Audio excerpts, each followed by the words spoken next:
नमस्कार दोस्तों, स्वागत है आपका हमारे YouTube चैनल टेक्नोलायर में। दोस्तों, आज हम बात करेंगे विधि व्यवसाय के बारे में और विधि व्यवसाय से जुड़े तमाम फैक्ट्स के बारे में, जिसमें हम यह बताएंगे कि अधिवक्ता के कार्य क्या हैं, अधिवक्ताओं के अधिकार क्या हैं,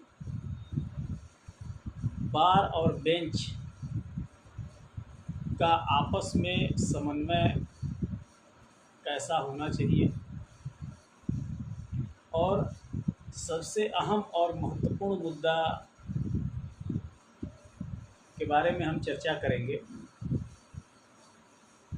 कि अधिवक्ता हड़ताल क्यों नहीं कर सकता है। अधिवक्ता को वाक एवं अभिव्यक्ति की स्वतंत्रता जो भारतीय संविधान के अनुच्छेद 19(1)(a) में जो वर्णित है, वाक एवं अभिव्यक्ति की स्वतंत्रता को कैसे हनन किया जा रहा है। उच्च न्यायालय, सर्वोच्च न्यायालय या bar council of India, bar council of Uttar Pradesh या अन्य राज्य विधिज्ञ परिषदों द्वारा अधिवक्ताओं के अभिव्यक्ति को कैसे दबाने का प्रयास किया जा रहा है, कैसे उसको दमनकारी नीतियां ला करके कैसे उसको दबा दिया जा रहा है। इन सब चीज़ों पे हम लोग विस्तृत चर्चा करेंगे। दोस्तों, पॉइंट 1 यह है कि पिछले सप्ताह माननीय उच्च न्यायालय इलाहाबाद, अब आपको एक छोटी सी चीज़ यही मैं बता दूं कि उत्तर प्रदेश सरकार ने पिछले वर्ष इलाहाबाद का नाम परिवर्तित करके प्रयागराज कर दिया है। फिर भी जितने आदेश माननीय उच्च न्यायालय द्वारा पारित हो रहे हैं, वहाँ ऊपर कैप्शन में हाई कोर्ट इलाहाबाद ही आज भी दर्ज किया जा रहा है। तो जब हम माननीय उच्च न्यायालय द्वारा ही राज्य सरकार के आदेश या निर्देश का पालन नहीं किया जा रहा है, तो हम अधिवक्ता तो उच्च न्यायालय के अधीनस्थ ही काम करते हैं। प्रकाश डालने वाली बिंदु यह है कि स्वयं संज्ञान लेते हुए माननीय उच्च न्यायालय प्रयागराज द्वारा एक आदेश पारित किया गया, जिसमें यह कहा गया है कि किसी भी बार एसोसिएशन, चाहे वो जिला बार एसोसिएशन हो या तहसील बार एसोसिएशन हो, यहाँ तक कि उच्च न्यायालय बार एसोसिएशन द्वारा भी किसी भी साथी अधिवक्ता की मृत्यु होने पर हम कोई शोक सभा नहीं करेंगे। जो बार संघ शोक सभा करने का इच्छुक है, वो अपराह्न 3:30 के बाद ही शोक सभा करेगा। ऐसी स्थिति में आप यह बताइए कि यदि किसी साथी अधिवक्ता की मृत्यु हो जाती है, तो तमाम अधिवक्ता जो उस साथी अधिवक्ता से जुड़े हुए हैं और वर्षों तक एक साथ काम कर रहे हैं, उनकी अंत्येष्टि में शामिल होने से वंचित हो जाएंगे। तो क्या उच्च न्यायालय, माननीय उच्च न्यायालय का यह फैसला पोषणीय है या एक्ट अपॉन होने लायक है, यह संभव है? तो इस प्रकार की तुगलकी फरमान देने से क्या अधिवक्ता को परेशान नहीं किया जा रहा है? क्या उसे मानसिक उत्पीड़न नहीं दिया जा रहा है? दूसरा, माननीय उच्च न्यायालय का आदेश यह था कि अधिवक्ता हड़ताल नहीं कर सकता। माननीय उच्च न्यायालय ने कभी यह संज्ञान नहीं लिया कि किसी अधिवक्ता की पीड़ा क्या है। उसके बार काउंसिल ऑफ उत्तर प्रदेश से रजिस्टर्ड होने के बाद, पंजीकरण संख्या प्राप्त करने के बाद, जब कोई अधिवक्ता किसी न्यायालय में, चाहे वो तहसील बार एसोसिएशन हो, जिला बार एसोसिएशन हो, कलेक्ट्रेट बार एसोसिएशन हो या कमिश्नरेट बार एसोसिएशन हो, टैक्स बार एसोसिएशन हो, किसी भी बार एसोसिएशन में जब वो पहुंचता है तो वह अपने एक सीनियर की तलाश करता है जिसके अधीनस्थ होकर के वह कानून के कानून की प्रैक्टिस करता है, अपने मतलब मामलों को वो समझता है कि एक्चुअल में कैसे वो एक सफल अधिवक्ता बन सकता है। लेकिन दोस्तों यह प्रक्रिया 2 साल, 4 साल, 5 साल, 6 साल, 10 साल तक की हो सकती है। क्या इसके बाद उच्च न्यायालय द्वारा या किसी भी राज्य सरकार द्वारा उस व्यक्ति के इंडिविजुअल बैठने की व्यवस्था की जाती है? क्या यह व्यवस्था की गई है किसी भी न्यायालय में कि आप इतने दिनों की ट्रेनिंग करने के बाद या किसी सीनियर के साथ रहने के बाद आपको बैठने की यहाँ व्यवस्था दी जाएगी या आपको चैम्बर अलॉट किया जाएगा? इस तरह की व्यवस्थाओं के लिए कभी भी किसी भी उच्च न्यायालय ने, यहाँ तक कि माननीय सर्वोच्च न्यायालय ने या बार काउंसिल ऑफ उत्तर प्रदेश द्वारा या बार काउंसिल ऑफ इंडिया द्वारा इस प्रकार का इनिशिएशन कभी नहीं लिया गया है। लेकिन अधिवक्ता जब अपने अधिकारों की लड़ाई लड़ता है, जब अपने अधिकारों के लिए न्यायिक कार्य से विरत होता है, हड़ताल करता है, तब माननीय उच्च न्यायालय, माननीय सर्वोच्च न्यायालय या bar council of India, bar council of राज्य विधिज्ञ परिषद द्वारा इसको तत्काल इनिशिएटिव ले लिया जाता है।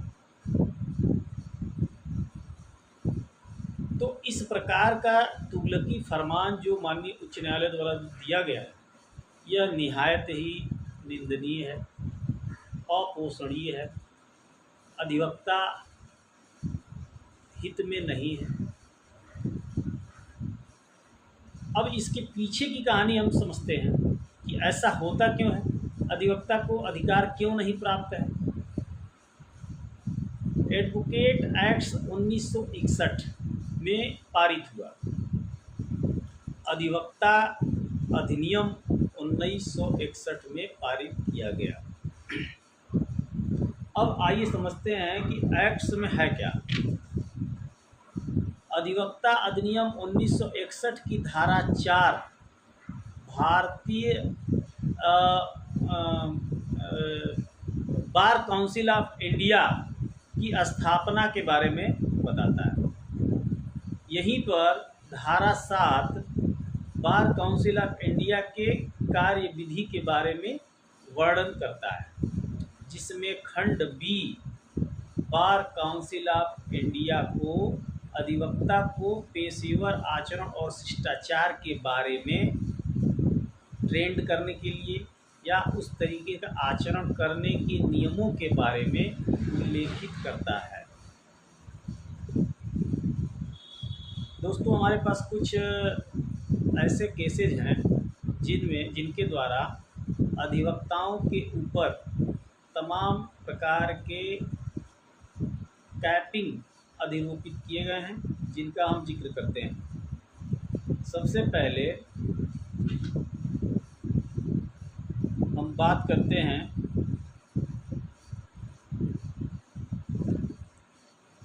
पूर्व कैप्टन हरीश उत्पल बनाम भारत संघ व अन्य के बारे में। न्यायालय ने ये निर्णय दिया कि वकीलों को हड़ताल पर जाने या बहिष्कार का आह्वान करने का कोई अधिकार प्राप्त नहीं है, यहाँ तक कि सांकेतिक हड़ताल भी नहीं कर सकते। अधिवक्ता सिर्फ प्रेस विज्ञप्ति, टीवी पर साक्षात्कार, न्यायालय परिसर में बैनर, तख्तियाँ, काला या सफ़ेद बाजूबंद लगाकर न्यायालय परिसर के बाहर शांतिपूर्ण ढंग से मार्च निकालकर अपना विरोध प्रदर्शन कर सकते हैं। और यह विरोध प्रदर्शन या हड़ताल या टीवी साक्षात्कार, प्रेस वक्तव्य, न्यायालय परिसर में बैनर व तख्तियाँ जो लगाई जा रही हैं, ये किसी भी न्यायाधीश या न्यायालय के विरोध में नहीं कर सकते।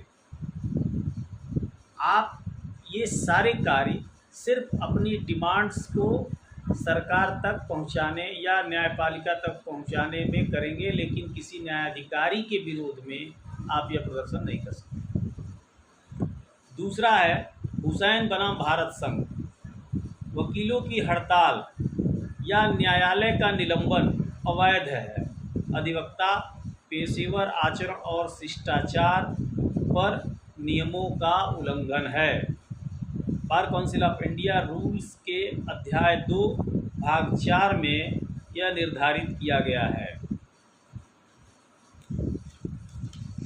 अभी हाल के कुछ वर्षों में भारत के अधिवक्ताओं द्वारा बुलाई गई लगातार हड़ताल के मुद्दे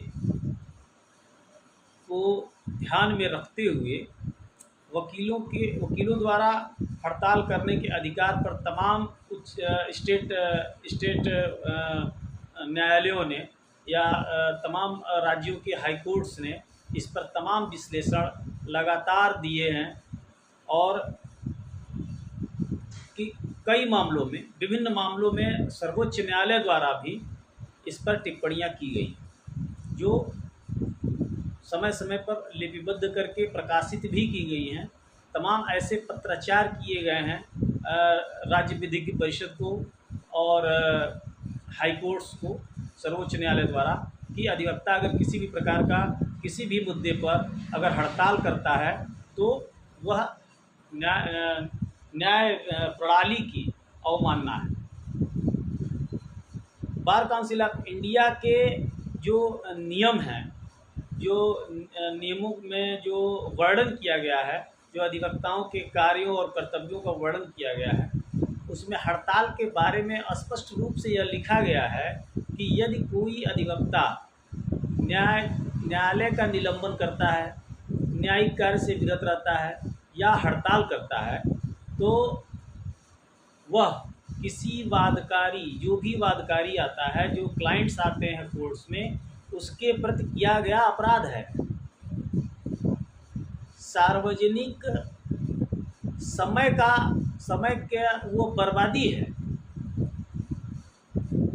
एडवोकेट एक्ट्स में यह वर्णित किया गया है कि जो करदाता हैं, जो टैक्स पेयर्स हैं भारत के, उनके प्रति किया गया अपराध है, उनके पैसे की बर्बादी है यदि कोई अधिवक्ता हड़ताल पे जाता है या कोई बार संघ यदि किसी भी मुद्दे को लेकर के हड़ताल करता है। मतलब कि दोस्तों, सबके बारे में, पूरी दुनिया के बारे में इन लोगों ने सोचा, उनकी समस्याओं को ऊपर रखा, लेकिन अधिवक्ता अपनी बात नहीं रख सकता है, अधिवक्ता हड़ताल नहीं कर सकता है। इन्हीं मुद्दों को लेकर के दोस्तों, बार एसोसिएशन, सिविल कोर्ट सहित पूरे प्रदेश के सभी बार संघों द्वारा न्यायिक कार्य से विरत रहकर अपना विरोध प्रदर्शन किया गया। लेकिन दोस्तों, मैं अपना व्यक्तिगत विचार इस पे व्यक्त करूंगा कि इसका निवारण, संपूर्ण निवारण कैसे संभव है। दोस्तों, कई बार हमने पत्राचार के माध्यम से या ट्विटर के माध्यम से हमने स्टेट गवर्नमेंट को या और सेंट्रल गवर्नमेंट को हमने पत्राचार भी किया कि जिस प्रकार स्नातक एमएलसी चुने जाते हैं, जिस प्रकार प्रधान संघ के एमएलसी चुने जाते हैं, उसी प्रकार अधिवक्ताओं के भी एमएलसी चुने जाने चाहिए, जो अधिवक्ताओं की बातों को, अधिवक्ताओं की समस्याओं को सदन में रखेंगे और उनकी समस्याओं के निदान के लिए वो अधिवक्ताओं का सदन में प्रतिनिधित्व करेंगे। हमें इसकी मांग करनी चाहिए और इन्हीं मांगों को लेकर के हमारा एडवोकेट प्रोटेक्शन बिल आज तक लागू नहीं है।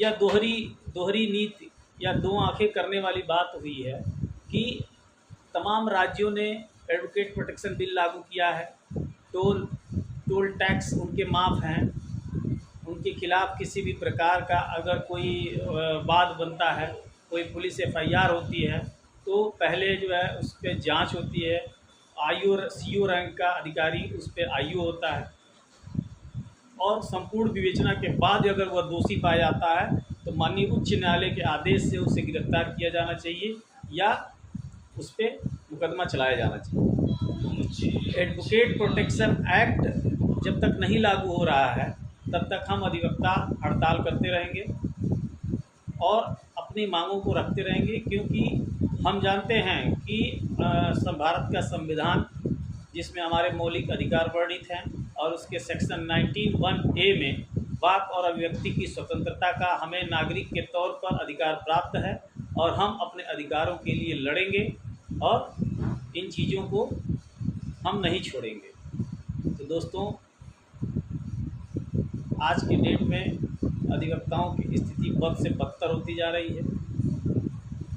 अभी कुछ दिन पहले हमारे यशस्वी मुख्यमंत्री परम पूज्य योगी आदित्यनाथ जी ने एक स्लोगन दिया था, कटोगे तो बटोगे, बटोगे तो कटोगे। और हमें उसी तर्ज पर चलना पड़ेगा। सभी अधिवक्ता बिना किसी जाति, धर्म, लिंग और भेद के एक साथ एक प्लेटफार्म पे रहने चाहिए, हमारे विचार मेल खाने चाहिए और तभी हमारा जितनी भी समस्याएं हैं उनका समाधान संभव हो पाएगा।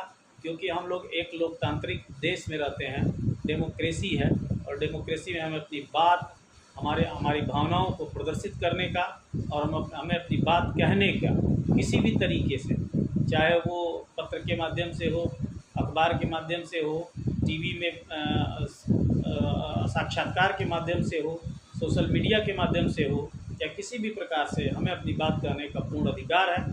तो दोस्तों, इन्हीं शब्दों के साथ मैं अपनी वाणी को देता हूँ विराम। जय श्री राम।